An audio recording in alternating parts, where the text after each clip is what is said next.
Tesserin, relatore di minoranza il vicepresidente Sergio Reolon. Io darei la parola subito al presidente Carlo Alberto Tesserin. Presidente, usualmente il relatore prende la parola da quei banchi per un argomento così importante. La volta scorsa, quando abbiamo parlato dello Statuto, io ho iniziato presentando all'Aula un monte di carte che erano la sommatoria delle riflessioni che avevamo fatto in Commissione. Questa volta mi è sembrato molto più corretto presentare un solo documento che mi sembra più rispondente alla realtà e dice lo statuto che il Veneto avrebbe potuto avere. Ed è il documento che noi abbiamo licenziato come Commissione per lo Statuto alla fine della legislatura 2000-2005 che decretava quel nostro fallimento. E venivamo da lontano, ma ci tengo anche a dire che oggi io mi sono vestito in bianco e in nero, non perché la Juventus ieri non ha vinto, perché se no mi sarei vestito molto colorato, no, ma perché gli uomini di mare, quelli che abitano nelle città e nei paesi di mare, quando vanno alle cerimonie funebri si vestono in bianco e in nero. E allora, vista la profezia che ci ha fatto ieri Pettenò, che ha già decretato che noi siamo falliti e che siamo per il funerale, io mi sono già, ecco, è la riconferma, mi sono attrezzato, sono immediatamente pronto. Stavo dicendo, ecco, che veniamo da lontano nella sommatoria dei nostri fallimenti e dopo cercheremo anche di capire a chi sono serviti i fallimenti, perché non è mica mai vero che i fallimenti sono solo disastri, perché per qualcuno sono un grande vantaggio. E allora a me pare importante che ci ricordiamo che la Regione del Veneto è stata la prima in assoluto a presentare due splendide proposte di disegni di legge sullo Statuto fatti da Galan 31 ottobre 2000, seguita a poche settimane da una proposta di Cacciari, proposte bellissime che poi hanno contribuito a mettere insieme Commissione e il lavoro che è arrivato in Aula il 1° settembre del 2004, 19 sedute conclusisi l'8 ottobre del 2004 e evidentemente non siamo riusciti a partorire. Ricordo che in quelle sedute, fra questa parte e quell'altra, volarono i libri, le offese, le ingiurie più forti della storia della Regione. Ieri eravamo ben avviati da questo punto di vista, lo dico così per scongiurarlo, non perché sia una cosa che mi fa piacere. Però ecco, il mio compito è quello di leggere la relazione, poi lo farò, ma non volevo perdere un dovere che io ho accumulato in questo anno e mezzo di lavoro, che è quello di dire il mio grazie sincero e convinto a tutti quelli che hanno lavorato. Questa è un'operazione che di solito si fa alla fine, ma siccome è probabile, se ascolto le cose ascoltate, dette, che non arriviamo alla fine, allora il ringraziamento, siccome è doveroso, preferisco farlo subito. E lo faccio in maniera totale e indistinta a tutti i componenti della Commissione. Io credo che noi in Commissione abbiamo lavorato non bene, benissimo. Nella Commissione non è mai esistito il clima maggioranza e minoranza, abbiamo lavorato rispettando tutti e ciascuno, senza limiti e distinzione. E se siamo arrivati alla fine con un solo voto di astensione e un solo voto contrario, importanti però, perché quando si rivendicano i patti sono sottoscritti fra quelli che questi li hanno presi come impegno. Quelli che hanno votato contro o si sono astenuti, questo patto non lo hanno sottoscritto. Quindi rivendicare gli impegni fra questi e tutti non è la stessa cosa. Aggiungo però che il mio ringraziamento è più forte al vicepresidente Reolon, che ha fatto una parte importante, al vicepresidente Furlanetto, che con me hanno condiviso tutte le decisioni che servivano per la Commissione. Desidero ringraziare i consulenti che abbiamo avuto, tutti e tre, il professor Benvenuti, il professor Denardi, il professor Vandelli, a cui aggiungerei anche il professor Bertolissi, che all'inizio era con noi. Desidero poi in particolare ringraziare il Consiglio, abbiamo disturbato tante volte il Presidente di Commissione chiedendo spostamenti per agevolare il lavoro della Commissione, abbiamo tutto l'ufficio di Presidenza che ci ha reso sempre possibile un lavoro costruttivo, la Segreteria Generale, l'Ufficio del Legislativo. Dico in particolare l'Ufficio legislativo perché noi in Commissione abbiamo avuto la fortuna di avere con noi due personaggi di questo Consiglio che vengono dall'Ufficio legislativo. Sono il dottor Rota e il dottor Rosa Combi e sono due personaggi veri all'interno della Commissione. Se noi siamo arrivati a partorire per l'Aula quel documento, l'abbiamo fatto perché dirigenti e funzionari della Regione hanno lavorato giorno e notte, sabato e domenica, per metterci nella condizione di sapere quello che avveniva nelle altre regioni, nelle altre realtà nazionali, Parlamento, Camera e Senato, e nella realtà europea. Credo che a questi dobbiamo davvero dire grazie. Finisco con il dire che ringrazio anche il Presidente Zaia. Sembrerà inusuale questa mia battuta, ma il Presidente Zaia ha avuto per me un grande pregio.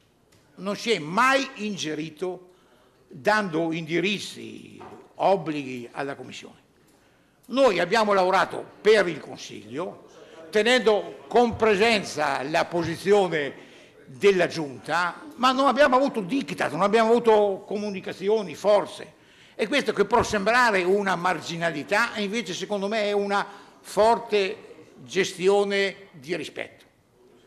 Lo ringrazio anche per avere voluto aiutarci togliendo la questione della fiducia. Anche questa non è una cosa marginale. Poi ci ha creato qualche problema con i 30 consiglieri, ma insomma questo fa parte di un percorso che è nel divenire.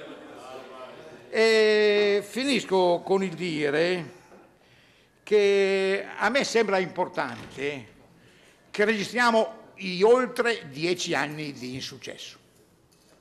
Se noi dovessimo pensare, come qualcuno sta sperando e pronosticando, aggiungeremo a questa legislatura una sommatoria, secondo me, inaccettabile di mancanza di risposta a una società che sta soffrendo, che è in crisi, perché dimostrare per 3 legislature una incapacità non è tollerabile.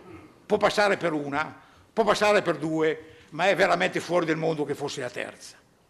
E questo nella stagione in cui anche il Molise ha licenziato il suo statuto e nelle settimane in cui anche la Basilicata provvederà. Eravamo quasi ultimi, adesso davvero siamo proprio gli ultimi. E allora inizio la mia lettura sperando di essere ascoltato, anche se le cose possono essere noiose. E con soddisfazione mista a preoccupazione che a nome della Commissione per lo Statuto e per il Regolamento mi appresto ad illustrare il progetto del nuovo Statuto regionale che dopo mesi di approfondimenti e dibattiti passa all'esame del Consiglio. Quando nacquero le regioni a statuto ordinario, il Veneto elaborò una bozza di statuto in un breve periodo e lo varò nel giro di pochi mesi. Dopo la riforma del Titolo V, il Veneto ha avviato celermente la nuova stagione riformatrice, ma non è riuscito a portare a termine né nella 7ª né nell'8ª l'approvazione del medesimo documento statutario. Sono intanto trascorsi anni che hanno visto mutare significativamente lo scenario internazionale, nazionale ed anche regionale, e porsi alla nostra attenzione problemi che qualche anno fa nemmeno immaginavamo di dover affrontare. Certo, non possiamo illuderci che lo Statuto possa essere una risposta ai nuovi ordini di problemi e di sollecitazioni.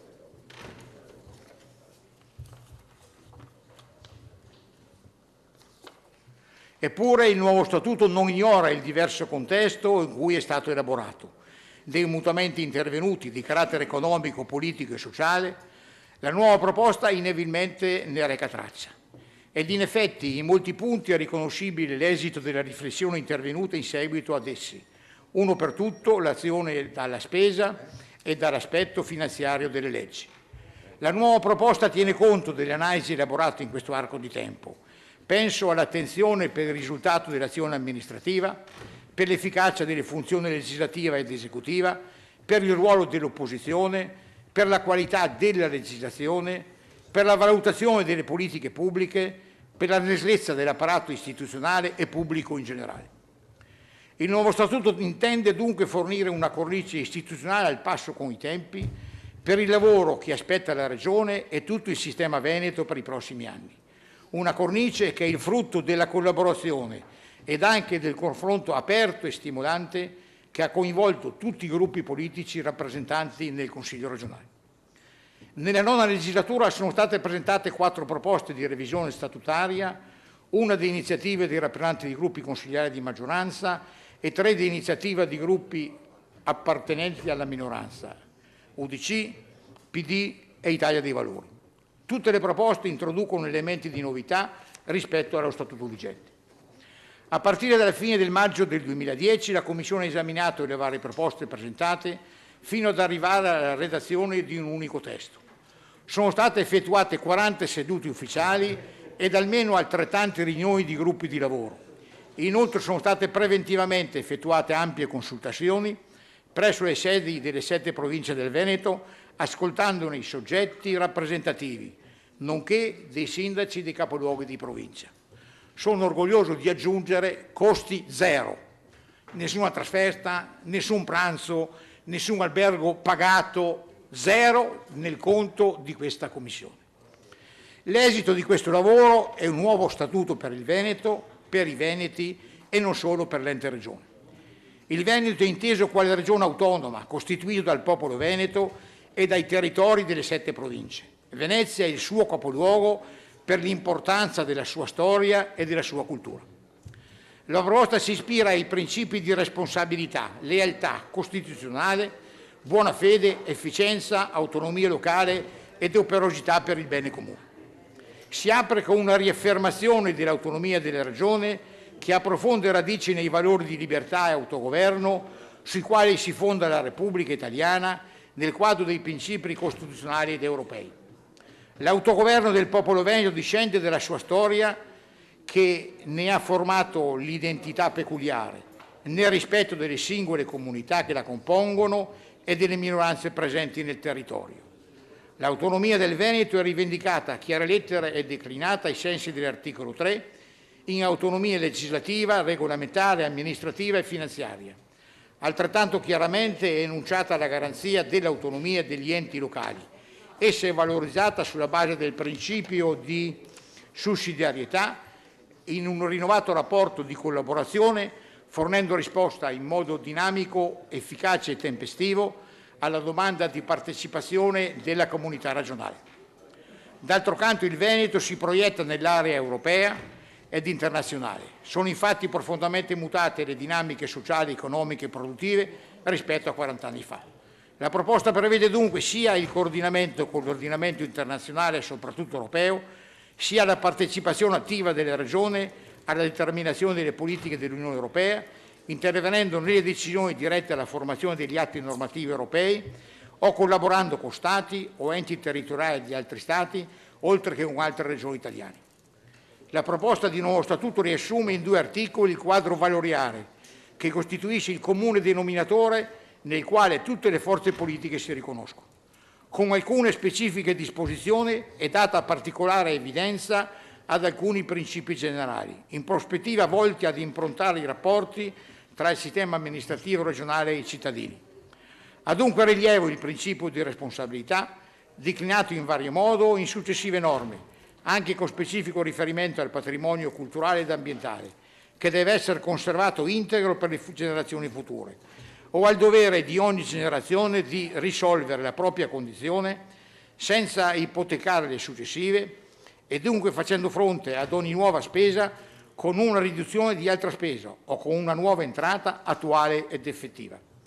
Questo principio è ritenuto fondamentale perché mira a garantire la stabilità delle risorse e tutela del patrimonio collettivo. Ai futuri veneti devono essere assicurate prospettive non minori di quelli di cui ha goduto chi ha già tratto benefici e vita da questa terra. Grande rilievo ha inoltre la partecipazione da parte dei cittadini, delle formazioni sociali, degli utenti, delle associazioni che perseguono la tutela di interessi generali, delle organizzazioni maggiormente rappresentative ed in generale dei soggetti significativi della realtà veneta. Lo Statuto delinea con chiarezza il sistema istituzionale veneto, attuando gli articoli costituzionali 117, 118 e 119, prevedendo l'attribuzione ai comuni delle generalità delle funzioni amministrative ed un forte incentivo per il loro esercizio in forma associata.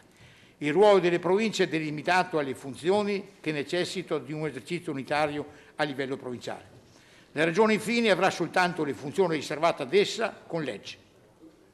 Punta inoltre sull'alta qualità delle prestazioni amministrative, per la quale il Veneto si è sempre contraddistinto. Tali funzioni devono essere svolte da tutte le amministrazioni con livelli di efficienza non inferiori a quelli individuali sulla base dei criteri stabiliti con legge regionale. L'assetto del sistema veneto è inoltre segnato dalle particolari forme di esercizio delle funzioni metropolitane e soprattutto del riconoscimento delle peculiarità di alcune aree della nostra regione. In apposito articolo viene tracciato il tema delle specificità del territorio. Alla provincia di Belluno, territorio interamente montano e abitato da significative minoranze linguistiche che confina con un altro Stato e con 2 regioni autonome, sono attribuite forme e condizioni particolari di autonomia in varie materie. Parimenti, peculiari politiche di intervento e risorse aggiuntive sono destinate ad aree del territorio veneto che appaiono svantaggiate o che presentano caratteri di specificità, quali quelli rurali, le isole lagunari e le aree deltizie. Con speciale riferimento agli enti locali singoli e associati, il cui territorio sia in tutto o in parte montano, si prevede l'attribuzione di particolari forme di autonomia amministrativa e finanziaria. Oltre alle fattispecie sopra indicate, si prevede che alle province e agli enti locali associati possano essere conferite competenze amministrative speciali, trasferendo contestualmente le risorse necessarie. Per l'esercizio di funzioni tecniche e specialistiche, invece, la Regione può istituire enti regionali, ma tale possibilità è condizionata dai criteri di contenimento di costi, di efficienza, di divieto di duplicazioni o sovrapposizioni di compiti. Per quanto riguarda la funzione legislativa, la novità più significativa consiste nella previsione di una forma peculiare di funzione redigente delle commissioni consigliari. Al principio di responsabilità fa campo anche la norma che stabilisce la copertura finanziaria delle leggi che comportano nuove o maggiori spese, ovvero minori entrate, in conformità all'articolo 81 della Costituzione. Per quanto riguarda la funzione amministrativa, particolarmente indicativa appare l'espressa previsione dei principi di legalità, imparzialità, partecipazione, semplicità, efficienza e non ultimo l'orientamento al risultato. L'autonomia finanziaria è fortemente rivendicata in un'ottica di responsabilità. In esplicazione della sua autonomia, la Regione adatta i vincoli statali alle specificità del Veneto. Si prevede che i rapporti tra il contribuente e l'amministrazione veneta siano improntati ai principi di buona fede e di collaborazione. Occorre che il canone fondamentale di correttezza ispiri la condotta non solo del cittadino contribuente, ma anche dell'amministrazione stessa. Vi è la consapevolezza che un'autentica autonomia finanziaria può essere garantita soltanto grazie al corretto adempimento dei doveri del contribuente, obiettivo prefigurato dalla proposta da perseguire anche in concorso con lo Stato, le altre regioni e gli enti. La proposta sceglie l'elezione diretta del Presidente che rappresenta i Veneti, dirige la politica della Giunta e ne è responsabile. La Giunta, composta dal Presidente e da un numero di membri non superiore a un quinto dei componenti del Consiglio, è scelta tra i consiglieri regionali o per una percentuale non superiore al 50% tra cittadini esterni al Consiglio. Il ruolo del Consiglio è ridefinito, gode di autonomia, determina l'indirizzo politico ed amministrativo della Regione e ne controlla l'attuazione. Nel rinnovato rapporto tra esecutivo e legislativo, la proposta ha particolare cura nel ridefinirne le funzioni, descritte analiticamente, con particolare riferimento al ruolo di proposta, di critica e di controllo che è chiamato a svolgere. Il numero di consiglieri è previsto in 60, che vengono eletti in collegi provinciali. La scelta è antecedente ai provvedimenti governativi tendente al contenimento dei costi. Significativa è inoltre la particolare attenzione dedicata alle funzioni di opposizione, cui la proposta riconosce espressamente tutta una serie di prerogative.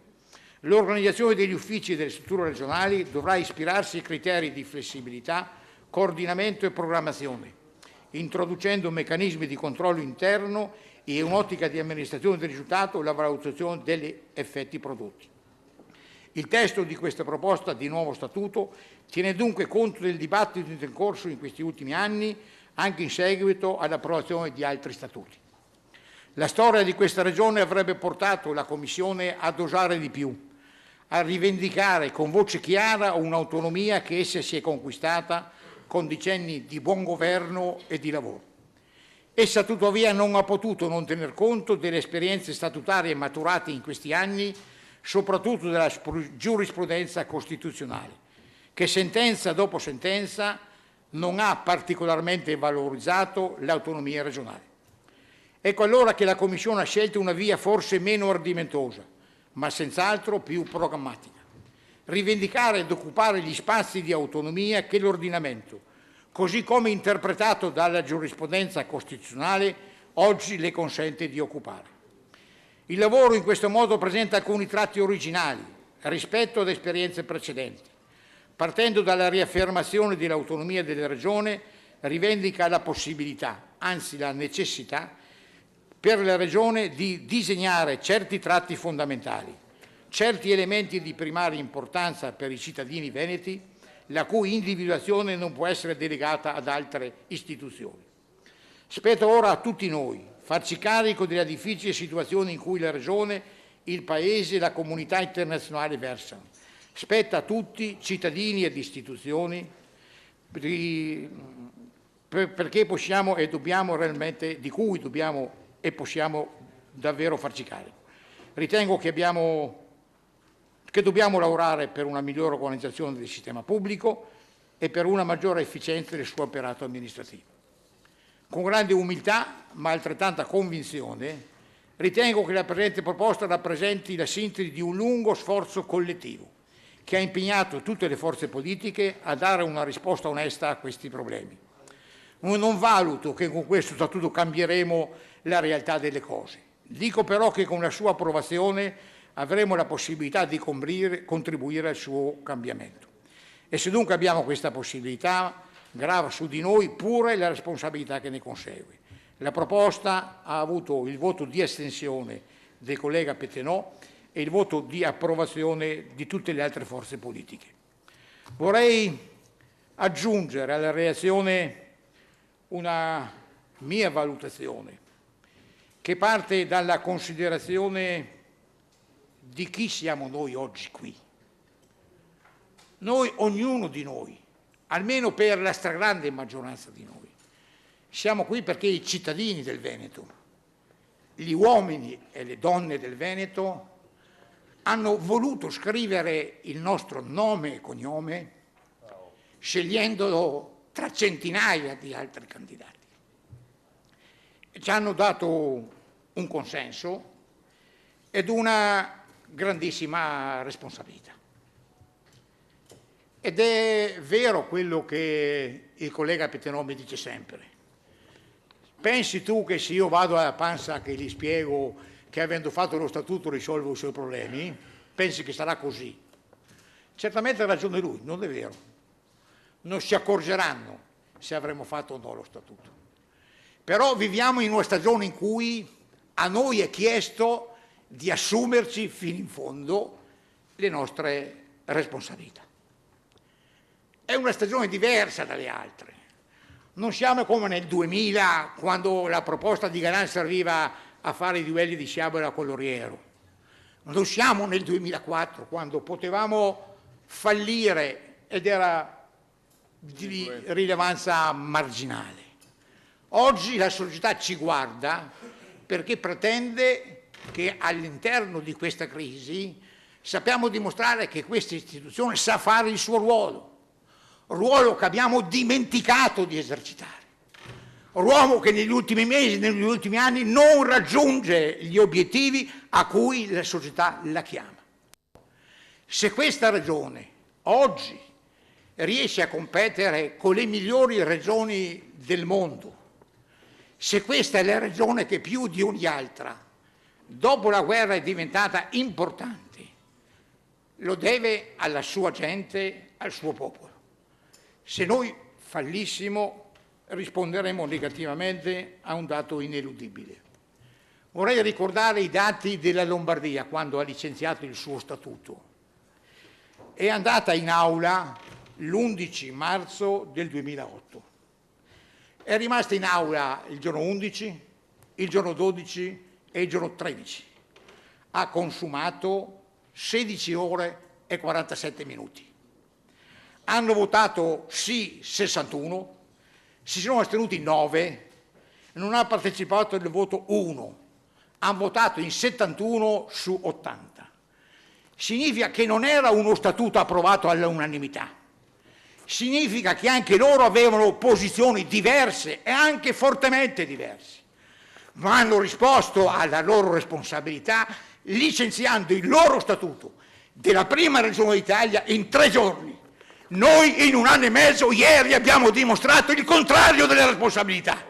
Ieri abbiamo in quest'Aula dato un segnale di mancanza di attenzione a quello che la gente si aspetta da noi.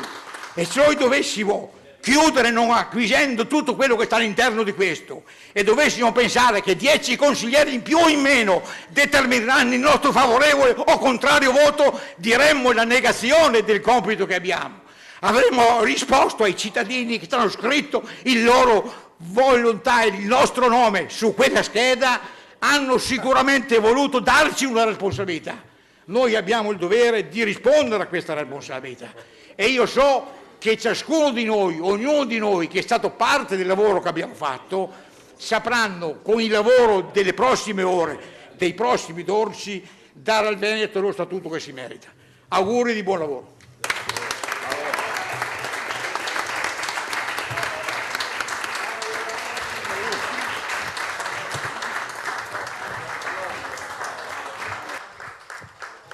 Grazie Presidente Carlo Alberto Tesserino. Parola ora al relatore di minoranza, Vicepresidente della Commissione Reolon Sergio. Grazie Presidente. Mi unisco ai ringraziamenti innanzitutto fatti dal